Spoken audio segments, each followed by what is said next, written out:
It looked like the fans spoke. It looks like the fans said, hell no, we won't go. Hell no, we won't go. Caitlin Clark fans clearly no showing the Indiana Fever versus the Las Vegas Aces. It was smack dab empty. It will cost you more to get a small fry with no burger and no drink than it would have cost to sit in the 100 section in the lower bowl. This is crazy. The Las Vegas Aces got absolutely smacked by the Indiana Fever as Caitlin Clark fans no-show and boycott. Caitlin Clark's fans appeared to send a strong message by staying away from the nationally televised WNBA matchup between the Indiana Fever and the Las Vegas Aces. Anyone watching the game could see how empty the arena looked, with large sections of the lower bowl missing fans and very little of the usual excitement in the building. The atmosphere was unusually quiet for such a highly anticipated game, making the lack of attendance impossible to ignore. Ticket prices had dropped so low that a seat in the 100 level cost less than a small order of fries from a fast food drive-thru, showing just how weak the demand had become. Many fans seemed to look at the situation and decide they did not want to support it, choosing instead to stay home and completely skip the game. The empty arena made the situation impossible to ignore. Even though the broadcast cameras avoided showing the crowd too often, wide shots clearly revealed large sections of vacant seats surrounding the court. This was expected to be one of the WNBA's biggest games, featuring a talented young Indiana Fever team against the defending champions, but without Caitlin Clark on the court, many fans chose not to attend. Supporters who normally travel to games, buy team merchandise, and help produce record-breaking television ratings appeared to make a clear decision. Many of them seemed unwilling to spend their time or money on the game if Clark was not playing, turning their absence into a noticeable statement. LA, man. Like, let her go somewhere else, bro. Like, that's just how I feel. But in terms of the game, the Indiana Fever smacked the Las Vegas Aces 84-68, led by Kelsey Mitchell, who had 27 points and 3 assists. She did not shoot it great, shot just 33% from the floor or something like that. Didn't shoot it great, 7 of 18, 3 of 9 from the three-point line, but 10 of 12 from the free throw line. The girl was getting to the free throw line at will, and that catapulted her to getting 27 points, her third straight game of 25 points or more. But the story took an unexpected turn once the game began. While many fans stayed home, the Indiana Fever delivered one of their most impressive performances of the season, dominating the Las Vegas Aces from start to finish. They didn't just earn a victory, they overwhelmed the defending back-to-back champions with an emphatic 84-68 win, and the game felt even more one-sided than the final score suggested. Indiana played with confidence, intensity, and sharp execution from the opening tip, putting pressure on Las Vegas from the very beginning. Kelsey Mitchell led the way with 27 points and 3 assists, becoming a constant problem for the Aces' defense. Although her shooting numbers were not extraordinary when you look at the box score, her overall impact on the game was undeniable. Kelsey Mitchell was highly efficient on offense, finishing 7 for 8 from the field and 3 for 9 from beyond the arc. Her biggest strength in this game, however, was her relentless drives to the basket, where she consistently drew fouls and put pressure on the Las Vegas defense. She earned 12 free throw attempts and converted 10 of them, giving Indiana a steady source of points while controlling the pace of the offense. This performance marked her third consecutive game with at least 25 points, highlighting the outstanding form she has been in recently. Alongside Mitchell's impressive play, Aaliyah Boston also made an immediate impact from the opening moments of the game. Aaliyah Boston had a slow start, struggling in the first half as she missed several close-range shots and looked uncomfortable against the physical Las Vegas frontcourt. However, everything changed after halftime. She came out for the third quarter with renewed energy and confidence, raising her level of play in a way the Aces could not answer. Boston finished with an impressive double-double, recording 18 points and 10 important rebounds while making a major impact on both ends of the floor.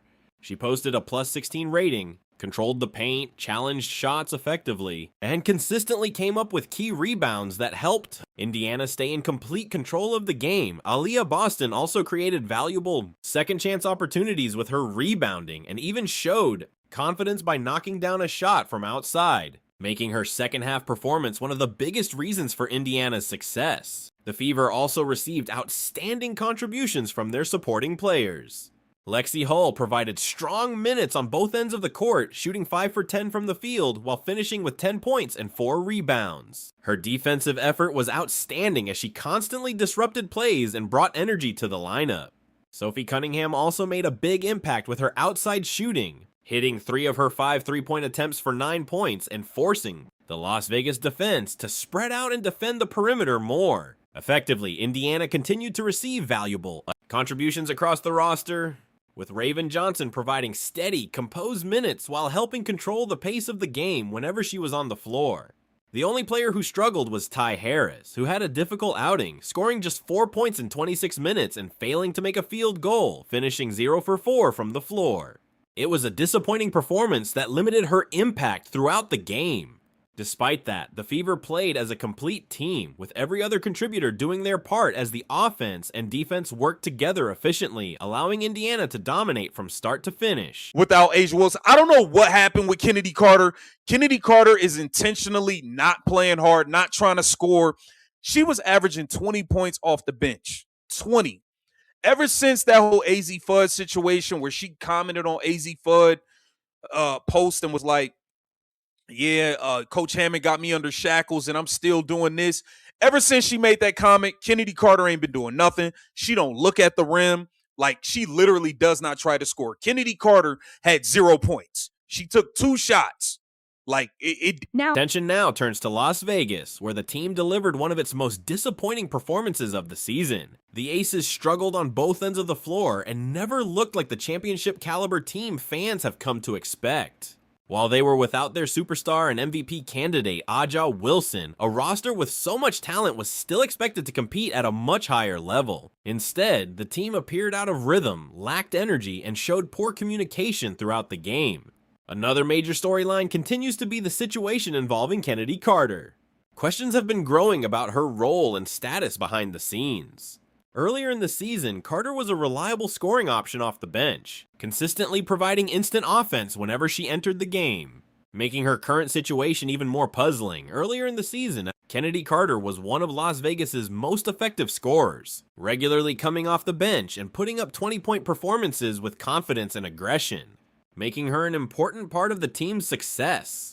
However, after the highly publicized situation involving head coach Becky Hammon and Carter's controversial social media comments suggesting the coach was limiting her opportunities, her production has dropped dramatically. Against the Indiana Fever, Carter played 15 minutes but failed to score, finishing with 0 points while attempting only 2 shots. More noticeable than the missed scoring was her lack of offensive involvement, as she frequently passed up open opportunities and rarely looked to attack the basket. Her passive approach stood out throughout the game, leaving many observers questioning what may be happening behind the scenes. Carter's performance led to even more questions, with some observers wondering whether her lack of involvement reflected frustration or other issues affecting her play. The rest of the Aces veteran players also struggled to make a meaningful impact. Chelsea Gray, who usually directs the offense and sets the team's rhythm, had a difficult night, shooting just 2 for 11 from the field and finding it hard to create space against Indiana's defense. Jackie Young did her best to keep the team competitive, but she could not carry the offense on her own. Without Aja Wilson leading the way and anchoring the defense, Las Vegas appeared far more vulnerable than usual, lacking energy, consistency, and the sharp execution expected from a championship caliber team.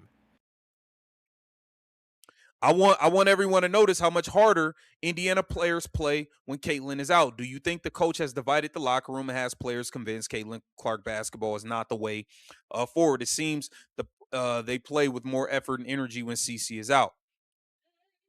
And this is what I'm saying. It just, Stephanie White wants this to be the Kelsey Mitchell show. And this team, that's, they drafted Raven Johnson. This team is built to play without Caitlin Clark.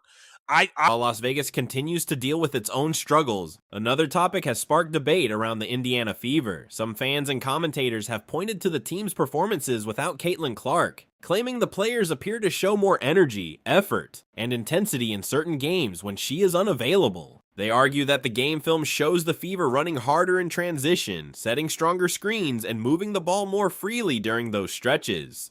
These observations have fueled ongoing discussions among fans and analysts, leading to questions about the team's chemistry and playing style. Although opinions remain divided and there is no clear evidence proving the reasons behind those differences, the discussion has also raised questions about the direction of the Indiana Fever under head coach Stephanie White. Some critics have wondered whether the team's current approach is moving away from Caitlin Clark's style of play, pointing to the offensive system and roster decisions as reasons for their concerns. They believe the offense has increasingly featured Kelsey Mitchell, with more plays designed to take advantage of her scoring ability through isolation opportunities and pick-and-roll actions. The selection of Raven Johnson, a more traditional point guard, has added to the debate, leading some observers to question how the team plans to balance its roster and build around its talented players going forward. The situation has left many basketball fans questioning the Fever's long-term strategy. Many expected that after drafting a generational talent like Caitlin Clark, the organization would build its roster and offensive system around her strengths by adding players who could run the floor, capitalize on her long passes, create spacing, and maximize her exceptional shooting and playmaking abilities. Instead, some critics believe the team has chosen a different direction, arguing that the current system does not fully highlight Clark's unique skill set. This has fueled ongoing debate about the team's identity, with some observers feeling there is a noticeable disconnect between the roster construction and the style of basketball they expected Indiana to play if the goal is to build around its franchise star. Many critics argue that if the Fever truly prefer a slower, more traditional style centered on post-play and isolation scoring, then the organization needs to make a clear decision about its future. They believe trying to fit Caitlin Clark into a system that does not fully use her strengths only creates more frustration for everyone involved. Some have even suggested that if the team is committed to its current approach, it should consider trading Clark to a franchise that would build its offense around her playmaking, pace, and long-range shooting. In that scenario, they argue, Indiana could continue building around Kelsey Mitchell and Aaliyah Boston, while Clark would have the opportunity to play in a system designed to maximize her unique talents. And this is why you got Andrea Carter and them talking like this. Call this Biggie Smalls because Caitlin Clark is having a phenomenal year, 20 points, 8 assists, but how do they really keep things going? Well, they have a big three and they step up in big moments. Caitlin Clark is having a big year, but how do they really keep things going? It's Aaliyah Boston and Kelsey Mitchell, clearly, right? Boston, all-star starter, so many votes. Love this for her, but most importantly, I love her growth when it comes to the string. Nice little dish out, but then she gets the ball out. 9 times out of 10 before, she used to go to the basket on well. It's her assisting. So Kelsey Mitchell gets down the floor. 3 seconds off the shot clock, and she is already down the floor in attack mode. If she hunts the basket, now some fans believe this debate extends beyond social media and has also appeared in national sports coverage. They argue that certain analysts, including Andrea Carter, have focused more on Indiana's recent performances without Caitlin Clark, leading to discussions about whether the team plays differently in her absence. Critics of that coverage believe it downplays Clark's importance despite her status as one of the biggest attractions in women's basketball and her strong production on the court, including averages of around 20 points and 8 assists per game. According to these observers, the media conversation has increasingly shifted toward highlighting the Fever's success without Clark, fueling an ongoing and highly debated narrative about the team's identity and future direction. Some critics believe the media has started placing greater attention on the partnership between Aaliyah Boston and Kelsey Mitchell, highlighting them as the driving force behind the Fever's recent success. They point to television coverage that emphasizes Boston's quick decision-making, Mitchell's scoring in transition, and the team's offensive rhythm, arguing that this focus has shifted attention away from Caitlin Clark despite her popularity and impact on the league. These observers also note that Indiana's recent victories came against teams missing key players, including the Las Vegas Aces without A'ja Wilson and the Los Angeles Sparks without Kelsey Plum and Cameron Brink, leading them to caution against drawing broad conclusions from those results alone. Many supporters believe these recent wins will be used to strengthen the argument that the Fever are finding success with a different style of play. They expect commentators to highlight the team's ball movement, defensive effort, and balanced scoring as evidence that Indiana has discovered its identity, while paying less attention to the fact that both opponents were missing key players because of injuries. Some fans also point to the lower attendance at the Las Vegas game as another sign of dissatisfaction, viewing it as a message from Clark's supporters to the league, the media, and the Fever organization. In their view, the team should be careful not to overlook the player who has brought unprecedented attention and interest to the franchise. Many supporters argue that the league's recent surge in popularity, including higher television ratings, increased merchandise sales, and larger crowds, has been driven in large part by Caitlin Clark's impact and believe the organization should not lose sight of that. Some worry that if disagreements over the team's direction continue and the debate between fans and media becomes even more divisive, the WNBA could risk slowing the momentum it has built in recent years.